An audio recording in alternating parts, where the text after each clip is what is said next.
So the last thing I want to do with this model to get ready for CapBot is to model some of the other plates that don't necessarily have anything to do with the way I've set up the structure here, but are used by CapBot to apply some of the global loads in Robot. And you can find this by going to the help file here, and it's these 5. They include wind load panels, take wind load, and then also live load slabs. So I'm going to create those 2 things. First I'm going to create the live load slabs. And it's up to you how you do this, it depends on your model, but those live load slabs are typically modeled anywhere in your structure where a distributed horizontal load will be applied, and in buildings it's typically on the floor slabs. So in this case we have this typical kind of core slab building, and we want to model those slabs on each floor going around the core, which is typically empty, so we don't want to count that. And you can do this either way you like, but it's important to connect into all the structural points that you specified as you go along, creating these polylines, because you want to link into all these structural pieces. Say here, if you skip this point and just connect those 2, then it won't bear into this point. So I'm going to do this by creating 4 polylines on each floor in a pinwheel fashion to go around the whole floor. So to do that, I'm going to create a new geometric set.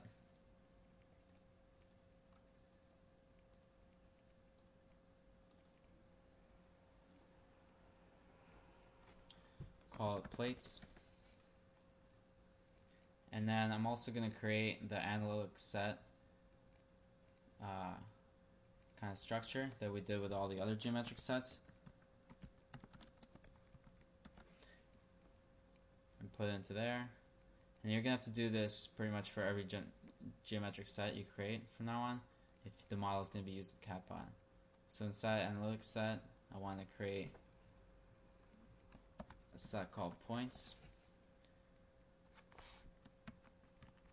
and then lines for the next one,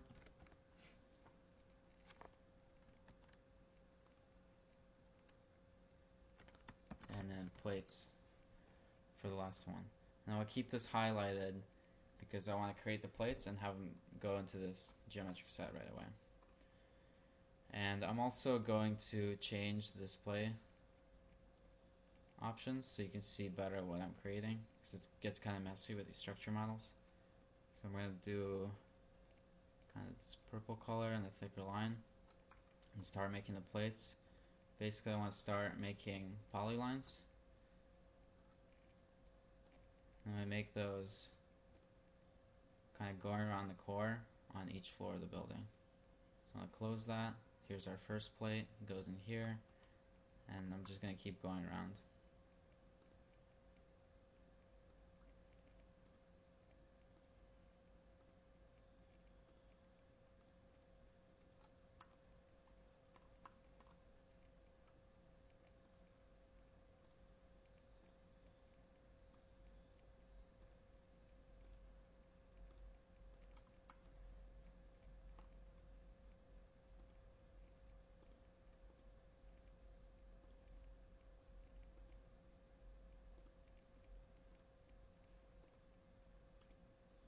Okay, so that's our first floor. We're going to continue on to the second floor, and notice as I'm going around, I'm tying to every structural node that I created before. And it's really important when you're doing this to only reference points that you included in the geometric sets that are going to be exported with CapBot. If you tie into a point that isn't going to be exported, then when it's put into Robot, it won't know what to do, what to connect it to, because that point won't exist in the Robot model, and it'll basically break your model. So the best thing to do at this point, if you're creating new geometry, is to turn off everything that is not going to CapBot, to make sure that you're only connecting to those points that are becoming structural nodes. Okay, so that's the last of the live load slabs, and now we want to go through as before to rename these the proper naming convention. So here we have plate slab live load. We want to copy that and then use that to rename all of these, again sequentially in order.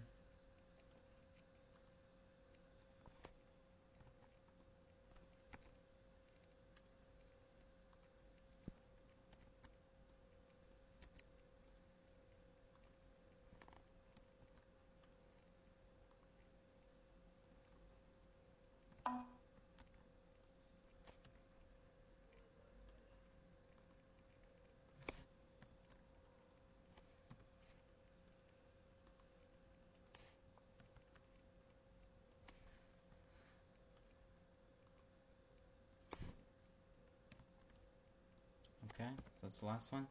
The next thing we're gonna do is to create a series of facade panels to accept wind load in the model.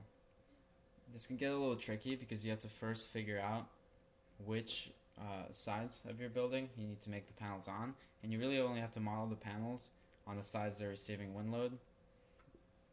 With Robot, it's not a true CFD analysis of wind. It's basically just going to apply a horizontal force onto the building specified by these wind load panels, and you can see the direction that the wind load is going to be going into with these parameters here.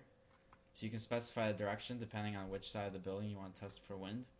In this case, this is set up as x1 and y -1, which means basically the wind is going to be coming from the positive x direction, which you can see by our compass here, is this way, and the negative y direction, which is this way. So it's going to be coming diagonally, hitting these two sides of the buildings. So those two sides are the sides that we want to model those wind load panels onto. So here in this model, I'm going to assume that this ground floor is going to be open. I'm just going to model the wind load panels onto these two sides, just in those 6 bays on the second floor. So again, I'm going to make sure that this geometric set is set as the work object. I'm going to start to model those panels. And those again are just polylines. And these, I want to go counterclockwise as I create these panels, because in the case of the wind load, the direction of the surface is very important. If you model the panel counterclockwise, the normal will be pointing out, and that's what you want to be able to accept the loads. If it's pointing in, it won't see that panel, and it won't be able to apply those loads. So I want to make sure as I go around to always be modeling the panels counterclockwise.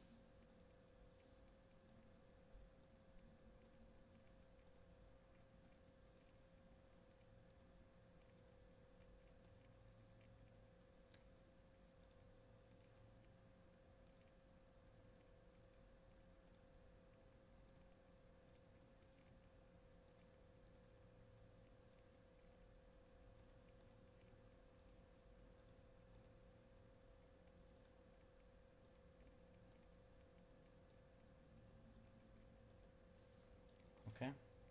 As soon as I've done that, I can go in and rename these panels. And here the naming convention is plate, panel, wind load. So I copy that, paste it in here, and then go through and change the numbering.